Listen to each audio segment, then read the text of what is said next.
mas eu queria falar com você sobre a igreja, como foi apresentada por Jesus lá em Mateus 16. Registra uma conversa de Jesus com seus discípulos quando eles estavam viajando por uma região bastante distante chamada Cesareia, no noroeste de Israel. E enquanto Jesus caminhava com seus discípulos, ele fez uma pergunta: o que o povo diz de mim? Interessante nessa pergunta é que Jesus estava perguntando sobre a sua identidade. Não a identidade que ele sabia ter, mas a identidade que o povo lhe atribuía. E isso para mim é impressionante. Por quê? Porque você se relaciona com alguém não baseado na identidade que a pessoa possui, mas na identidade que você lhe atribui. E aí Jesus estava perguntando qual é a identidade que o povo atribui a mim. E os discípulos responderam. Eles o consideram um profeta.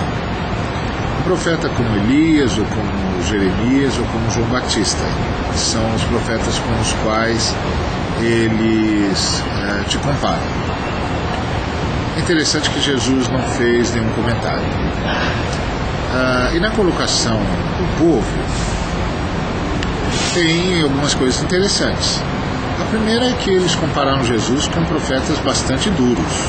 Elias, Jeremias e João Batista foram profetas duros, profetas que levaram Israel a pensar seriamente na sua vocação e no seu chamado por parte de Deus.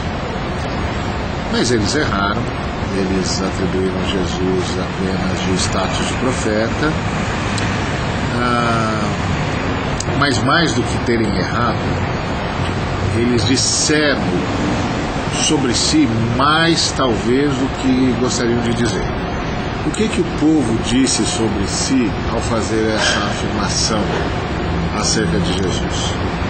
Disse que o importante no relacionamento deles com Jesus não era o que Jesus era, mas o que Jesus podia. Então eles iam até Jesus buscar uma bênção, buscar uma cura para si, para os seus. Então não importava muito quem Jesus era, importava sim o que Jesus podia fazer. Será que Jesus pode curar o meu filho? Pode me curar? Pode multiplicar pães para mim? Ressuscitar os meus mortos? O que Jesus pode fazer por mim? Eu penso que ali está inaugurada uma igreja específica. Eu a chamo de a igreja da multidão. É a igreja que não quer saber quem Jesus é, nem o que ele veio fazer. Quer receber de Jesus tudo o que puder.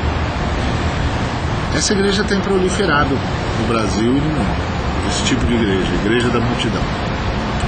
Gente que não se importa muito sobre quem é Jesus no final das contas, mas como a gente pode retirar o máximo de Jesus, como a gente pode usufruir o máximo de Jesus, obter dele todas as bênçãos que o poder dele pode nos conferir.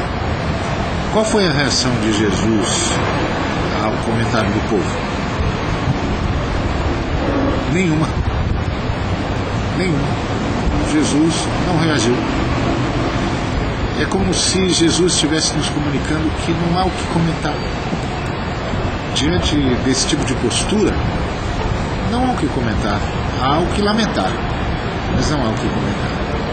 E como Jesus não era de lamentos, ele não disse nada. E aí ele estendeu a pergunta para os discípulos: e vocês? O que vocês acham que eu sou? E Pedro, que era muito rápido, imediatamente respondeu: tu és o Cristo, o Filho do Deus vivo. Essa foi uma resposta corretíssima, porque inspirada pelo Pai. Jesus mesmo disse: Pedro, você é um homem feliz, porque Não foi a sua inteligência nem a sua perspicácia que fizeram você perceber isso. Foi meu pai. Meu pai que está no céu revelou isso para você. Você é um homem feliz. Bom, aqui surge uma outra igreja. A igreja dos discípulos. A igreja que sabe quem Jesus é. E qual é o significado da resposta do Pedro? Quando ele disse que Jesus era o Cristo, ele disse que Jesus era aquele escolhido por Deus para libertar o povo. Ungido por Deus para libertar o povo. E essa é uma resposta ótima. Agora, é uma resposta que vai além do povo, mas não vai muito além não. Porque o povo naquela época que acreditava que viria o Messias, eles achavam que o Cristo ia ser o maior de todos os profetas, mas um profeta. Mas o Pedro não parou aí. O Pedro disse mais. O Pedro disse: o Filho do Deus vivo. E ele disse tudo. Porque filho de peixe, peixinho é. Então o que ele estava dizendo é: o Senhor é Deus, que veio em carne e osso para nos libertar. E essa resposta é perfeita. O Senhor é um ungido, um libertador, mas o Senhor não é um mero libertador, não. O Senhor é o próprio Deus que veio em carne e osso para nos libertar. Aqui nasce a igreja dos discípulos. A igreja daqueles que sabem quem Jesus é. E isso muda o relacionamento com Jesus. Por quê? Porque um líder a gente segue, um chefe a gente obedece, um profeta a gente ouve, de um mestre a gente aprende, mas um Deus a gente adora. Não tem saída, né? Um Deus ou você rejeita ou você adora. E quando o Pedro diz: tu és Deus que vieste em carne e osso para nos libertar, uau! Ele tinha criado um novo relacionamento com Deus, um novo relacionamento com Jesus, que era um relacionamento de adorador. Se Jesus é Deus a gente adora. E aí Jesus disse: olha, e você é Pedro, e sobre esta pedra eu vou edificar a igreja. E qual é a pedra? Você pode pensar que a pedra é Pedro. Não é não. A pedra é Jesus do jeito que Pedro falou de Jesus. Então, o que é a igreja de Jesus? É a reunião daquelas pessoas que estão em cima dessa pedra. Ou seja, que viram que Jesus é Deus que veio em carne e osso para nos libertar. E passam a ser adoradores de Jesus. O que significa ser adorador de Jesus? Será que ser adorador de Jesus significa montar uma banda, montar um grupo de louvor, ser ministro de louvor? O que é adorar? Adorar é imitar. Foi isso que o Paulo disse. Ele disse: sede meus imitadores, como eu sou de Cristo. Quando você adora alguém, você tenta imitá-lo, você tenta parecer com ele, você tenta se vestir como ele, falar como ele, ou como ela. Então é isso que é adorar Jesus. Quem é que adora Jesus?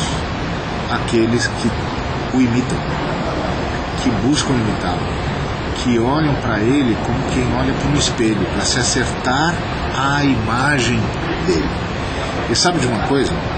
Todas as vezes que a gente olha para Jesus com o desejo de ser igual a Ele, isso soa para o Espírito de Deus como uma oração. E é uma oração que o Espírito de Deus sempre atende. Porque o Paulo disse que quando a gente está olhando para Jesus como quem olha para um espelho, para se acertar à imagem de Jesus, para ficar mais parecido com Jesus, o Espírito Santo satisfaz o nosso desejo e nos torna cada vez mais parecidos com Ele. Era sobre isso que eu queria falar com você hoje. Eu queria que você pensasse que a igreja é a reunião de gente que adora Jesus, de gente que quer ser como Jesus, de gente que imita Jesus no seu relacionamento com Deus, no seu relacionamento com o próximo, no seu relacionamento consigo mesmo. E quanta gente precisa para que essa igreja surja? 2 ou 3 reunidos em torno de Jesus para conhecê-lo melhor, para reverenciá-lo, para imitá-lo, para reproduzi-lo no seu dia a dia e nos seus relacionamentos.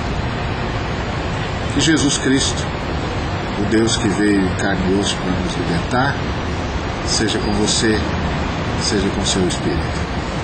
Amém.